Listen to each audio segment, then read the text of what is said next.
வணக்கங்க. இப்போ உருளைக்கிழங்கு பொரியல் எப்படி செய்கிறதுன்னு பார்க்கலாம். நான் 1/4 கிலோ உருளைக்கிழங்கு வேக வச்சுருக்கேன். இதை கட் பண்ணி வச்சிடலாம். அதில் மிளகாத்தூள் 1 ஸ்பூன் சேர்த்துக்கலாம். மஞ்சத்தூள் 1/4 டீஸ்பூன் சேர்த்துக்கலாம். மல்லித்தூள் 1/2 ஸ்பூன் போட்டுக்கலாம். தேவையான அளவு உப்பு, சால்ட் உப்பு சேர்த்துருக்குறேன்.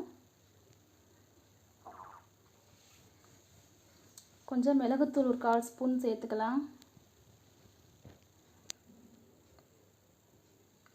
மிளகுத்தூள் சேர்த்தா இன்னும் டேஸ்ட்டு அதிகமாக இருக்கும். லைட்டாக தண்ணி ஊற்றி ஒரு பெரட்டி வச்சிடலாம். ஒரு 5 நிமிஷம் ஊறட்டுங்க.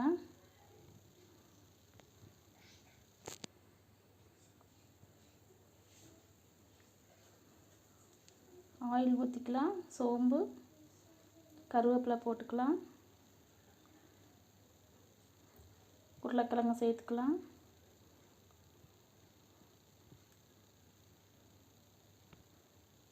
கொஞ்சம் தண்ணி ஊற்றி சேர்த்துக்கலாம்.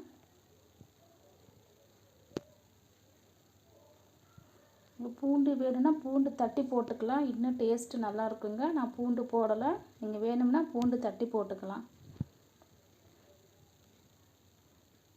மூடி வச்சிடலாங்க.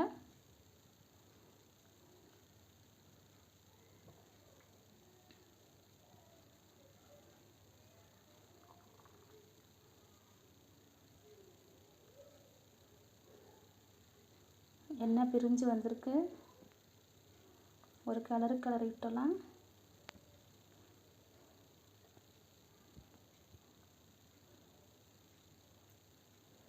இன்னும் ஒரு 5 நிமிஷம் வேகட்டும். ரெடி ஆயிடுச்சு.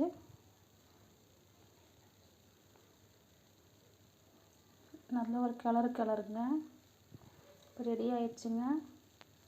அடிக்கடி கிளறிக்கிட்டே இருக்கணுங்க, இல்லைன்னா அடி பிடிச்சிரும். அடுப்பை ஆஃப் பண்ணிடலாம். இந்த உருளைக்கிழங்கு பொரியல் ரொம்ப டேஸ்ட்டாக இருக்குங்க. உங்களுக்கு ரொம்ப பிடிக்கும். லைக் பண்ணுங்கள், சப்ஸ்கிரைப் பண்ணுங்கள்.